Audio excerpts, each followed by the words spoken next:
नमस्कार। घटना चक्र बुक वीडियो में आपका हार्दिक स्वागत है। आइए प्रारंभ करें इस यात्रा को, जहां हर विषय वस्तु को हम सरल, स्पष्ट और परीक्षा उपयोगी ढंग से प्रस्तुत करेंगे। जब भी हम खून यानी ब्लड के बारे में सोचते हैं तो मन में सबसे पहले क्या आता है?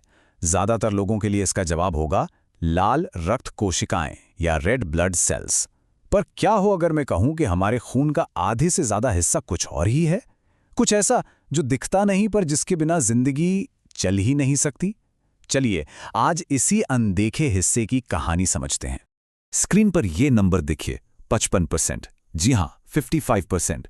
अब सवाल यह उठता है कि हमारे खून का इतना बड़ा हिस्सा जो आधे से भी ज्यादा है, आखिर है क्या चीज? तो ये 55% है प्लाज्मा, खून का वो तरल अनदेखा हिस्सा।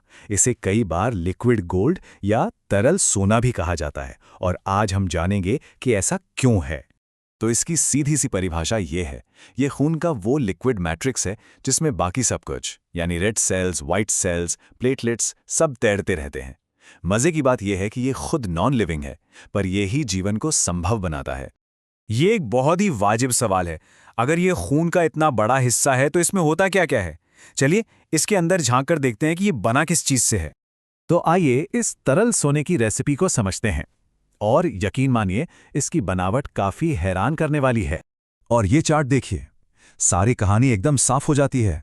प्लाज्मा का लगभग 91 से 92% हिस्सा तो सिर्फ पानी है। जी हां, वही साधारण पानी।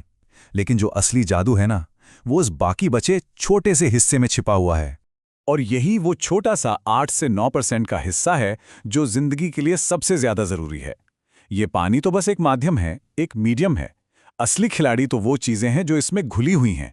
तो इस छोटे से हिस्से में क्या है? इसमें है पचे हुए भोजन से मिले न्यूट्रिएंट्स, शरीर को बनाने और रिपेयर करने वाले प्रोटीन्स, जरूरी मिनरल्स, बॉडी के मैसेंजर यानी हार्मोन्स, और यहां तक कि ऑक्सीजन और कार्बन डाइऑक्साइड जैसी गैसें भी। सब कुछ इसी लिक्विड में ट्रैवल करता है।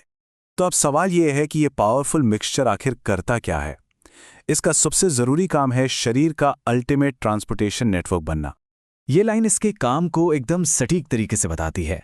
प्लाज्मा का मुख्य काम है संवहन करना, यानी चीजों को एक जगह से दूसरी जगह तक ले जाना। सोचिए, ये शरीर का सबसे भरोसेमंद डिलीवरी सर्विस है। ये पोषक तत्वों को सेल्स तक पहुंचाता है और वहां से वेस्ट को उठाकर बाहर निकालता है। यह हार्मोन्स को उनके टारगेट तक ले जाता है। इसके बिना शरीर का कोई भी सिस्टम ठीक से काम ही नहीं कर सकता। अच्छा, यहां एक बात आती है जिसमें लोग अक्सर कंफ्यूज हो जाते हैं। प्लाज्मा और सीरम में आखिर फर्क क्या है? सुनने में दोनों एक जैसे लगते हैं, लेकिन इनके बीच एक बहुत ही जरूरी अंतर है। और ये देखिए, इस स्लाइड से सारा कंफ्यूजन दूर हो जाएगा।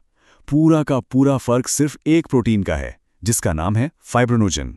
ये वो प्रोटीन है जो खून का थक्का जमाने में मदद करता है। जब ये प्लाज्मा में मौजूद होता है तो उसे प्लाज्मा कहते हैं, और जब इसी प्रोटीन को प्लाज्मा से निकाल दिया जाता है तो जो बचता है उसे सीरम कहते हैं। बस। इसकी प्रक्रिया भी बहुत सीधी है। प्लाज्मा लिया जाता है, उसमें से क्लॉटिंग फैक्टर यानी फाइब्रिनोजन प्रोटीन को अलग कर दिया जाता है, और जो कुछ भी पीछे बचता है वही सीरम कहलाता है। तो इन दोनों शब्दों के बीच का सारा खेल बस एक क्लॉटिंग प्रोटीन के होने या ना होने का है। ये एक छोटी सी जानकारी है, लेकिन इन दोनों के अंतर को समझने के लिए बहुत जरूरी है। तो आखिर में खून का ये अनदेखा, ज्यादातर पानी से बना हिस्सा हमारे लिए कितना जरूरी है? ये सिर्फ एक कैरियर नहीं है, बल्कि ये जिंदगी को चलाने वाला एक पूरा सपोर्ट सिस्टम है। ये हमें याद दिलाता है कि कभी कभी सबसे जरूरी चीजें हमारी आंखों के ठीक सामने होती हैं, पर फिर भी हम उन्हें देख नहीं पाते।